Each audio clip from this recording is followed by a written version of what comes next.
Assalamualaikum warahmatullahi wabarakatuh. Halo teman-teman, aku Keiza Siti Azahra dari program studi Psikologi Islam Universitas Muhammadiyah Tangerang. Kali ini aku mau jelasin tentang salah satu tokoh kepribadian terkenal dengan pendekatan humanistiknya, yaitu, yap, Abraham Maslow. Sebelum kita gali lebih dalam tentang teorinya, yuk kita kenalan dulu sama Abraham Maslow. Abraham Harold Maslow atau yang lebih dikenal sebagai Abraham Maslow lahir pada tanggal 1 April tahun 1908 di Brooklyn, New York, Amerika Serikat.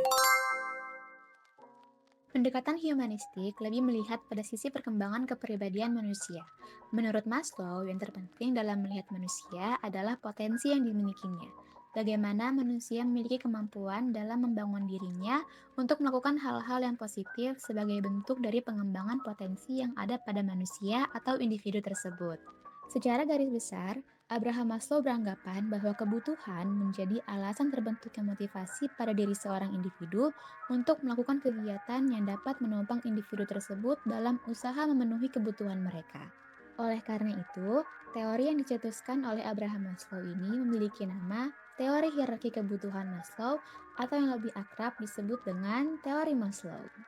Teori hierarki kebutuhan Maslow mengusulkan bahwa kebutuhan manusia dapat diatur dalam bentuk piramida yang terdiri dari 5 tingkatan. Apa saja? Yuk kita bahas. Di tingkatan paling bawah ada physiological needs atau kebutuhan fisiologi. Lalu selanjutnya ada safety needs atau kebutuhan akan keamanan. Di atasnya ada social needs atau kebutuhan akan memiliki dan kasih sayang. Ada esteem needs atau kebutuhan akan penghargaan. Dan di tingkatan paling atas ada self-actualization atau kebutuhan akan aktualisasi diri. Yuk kita bahas kelima tingkatan ini satu persatu. Yang pertama, kebutuhan fisiologis. Kebutuhan fisiologis adalah persyaratan fisik untuk kelangsungan hidup manusia. Jika persyaratan ini tidak terpenuhi, tubuh manusia tidak dapat berfungsi dengan baik dan pada akhirnya akan gagal. Kebutuhan fisiologis dianggap yang paling penting dan mereka harus dipenuhi terlebih dahulu. Seperti udara, air, dan makanan adalah persyaratan metabolisme untuk bertahan hidup di semua makhluk hidup, baik itu manusia maupun hewan. Jika kebutuhan fisiologis tidak dipenuhi, tubuh dan pikiran sulit fokus, muncul stres fisik, dan tidak bisa memikirkan hal-hal lain selain kebutuhan dasar. Yang kedua, kebutuhan keamanan. Kebutuhan keselamatan dan keamanan itu termasuk juga keamanan pribadi, keamanan keuangan, kesehatan dan kesejahteraan, keselamatan terhadap kecelakaan atau penyakit, dan dampak negatif terhadap mereka. Rasa aman ini penting agar individu merasa tenang dan berani menjalani kehidupan sehari-hari tanpa rasa takut yang berlebihan. Jika kebutuhan keamanan tidak dipenuhi, seseorang mudah cemas, merasa tidak stabil, sulit mempercayai orang lain, dan motivasinya pun menurun. Yang ketiga, kebutuhan akan cinta dan kepemilikan. Menurut Maslow, manusia perlu merasakan rasa memiliki dan penerimaan antara kelompok-kelompok sosial mereka, terlepas apakah kelompok itu kelompok besar maupun kecil. Tanpa hubungan sosial yang sehat, seseorang bisa merasa kesepian dan terisolasi meskipun kebutuhan fisik dan keamanannya sudah terpenuhi. Yang keempat, kebutuhan harga diri. Harga diri atau esteem menyajikan keinginan manusia yang khas untuk diterima dan dihargai oleh orang lain. Orang sering terlibat dalam profesi atau hobi untuk mendapatkan pengakuan. Kegiatan ini memberikan orang rasa kontribusi atau nilai. Perasaan rendah diri atau inferior mungkin akibat dari ketidakseimbangan tingkat dalam hierarkinya. Jika kebutuhan akan harga diri tidak terpenuhi dengan baik, muncul rasa rendah diri, mudah minder, dan sulit mengambil keputusan karena kurang percaya diri. Dan yang kelima, atau tingkatan paling atas, ada kebutuhan akan aktualisasi diri. Maslow menggambarkan tingkat ini sebagai keinginan untuk mencapai segala sesuatu yang seseorang bisa capai untuk menjadi yang paling bisa. Individu dapat melihat atau fokus pada kebutuhan ini sangat khusus.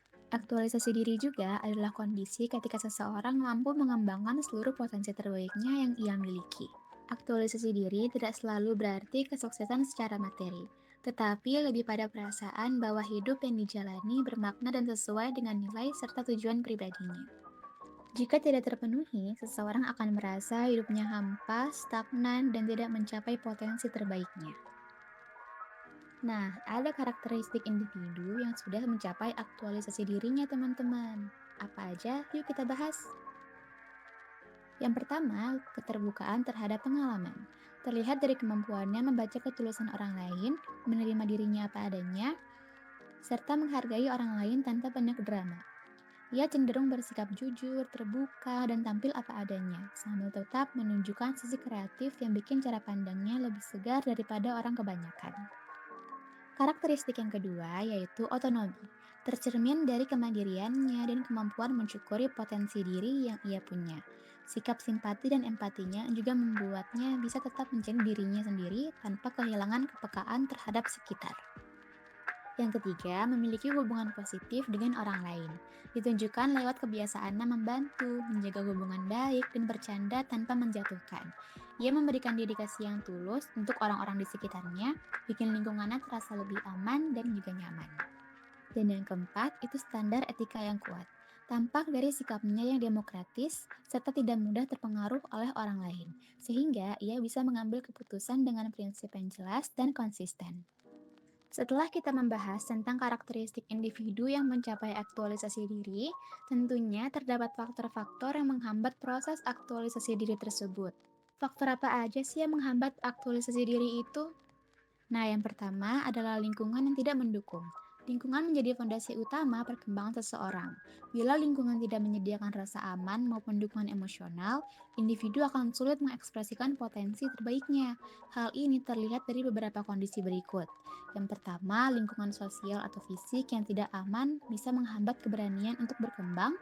Dan yang kedua, pola asuh keluarga yang tidak mendukung dapat membuat seseorang ragu terhadap potensinya.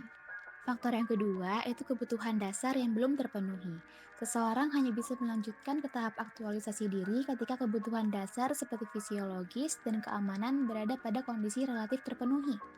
Jika tidak, fokus individu akan lebih banyak tersedot pada pemenuhan kebutuhan yang paling mendesak.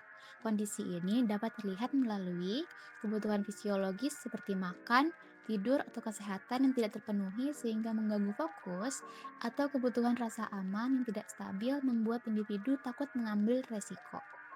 Nah, yang ketiga itu hambatan internal. Ketidaksadaran terhadap potensi diri dapat membuat seseorang tidak bergerak menuju perkembangan yang optimal.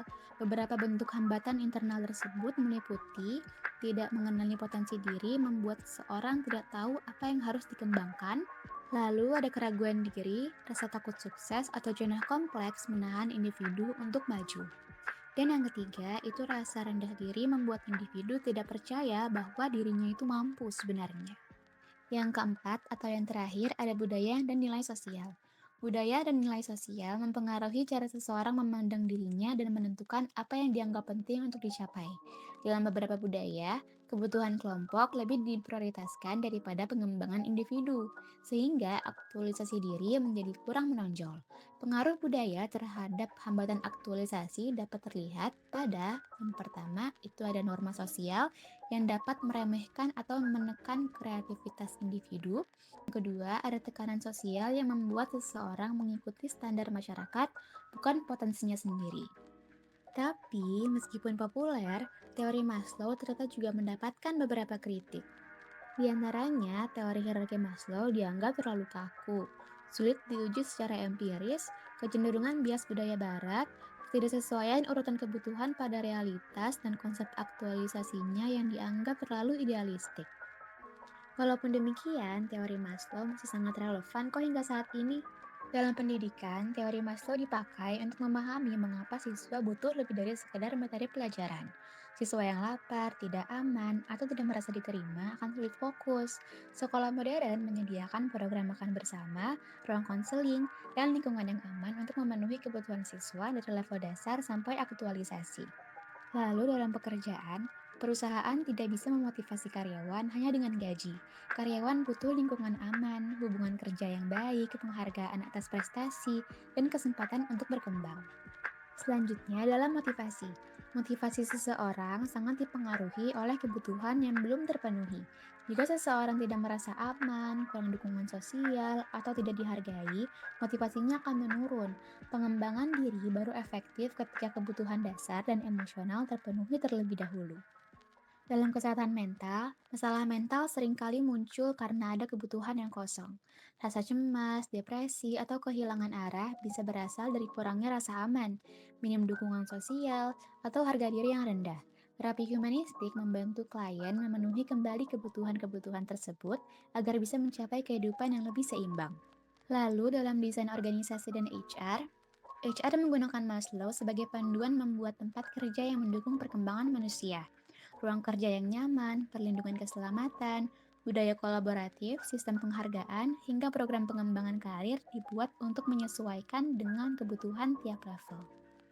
Dan yang terakhir, ada dalam pemasaran. Perilaku membeli konsumen sangat dipengaruhi oleh tingkat kebutuhannya. Produk fisiologis seperti makanan memenuhi kebutuhan dasar, sementara asuransi memenuhi keamanan, media sosial memenuhi kebutuhan sosial, barang bermerek memenuhi harga diri, dan kelas hobi memenuhi aktualisasi diri. Setelah membahas tentang relevansinya, kita bisa melihat contoh penerapan teori Maslow pada karakter Rangga dalam film Ada Apa Dengan Cinta.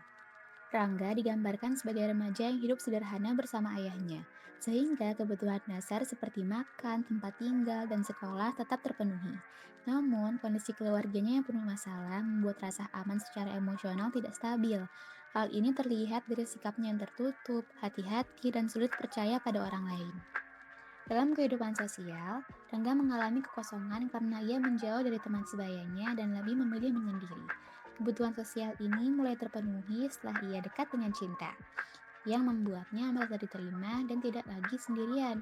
Seiring waktu, ia mulai memperoleh pengakuan dari lingkungan, terutama karena kecerdasannya dan ketertarikannya pada sastra, sehingga kebutuhan harga dirinya meningkat. Ketika dewasa, Rangga mengejar karir sebagai penulis dan wartawan. Ia menyalurkan idealisme dan kemampuan kreatifnya yang menunjukkan bahwa ia telah bergerak menuju aktualisasi diri, yaitu pemenuhan potensi terbesar dalam hidupnya. Oke teman-teman, gimana tadi materinya? Jadi, teori hierarki kebutuhan Maslow mengajarkan kita bahwa manusia adalah makhluk yang terus bertumbuh.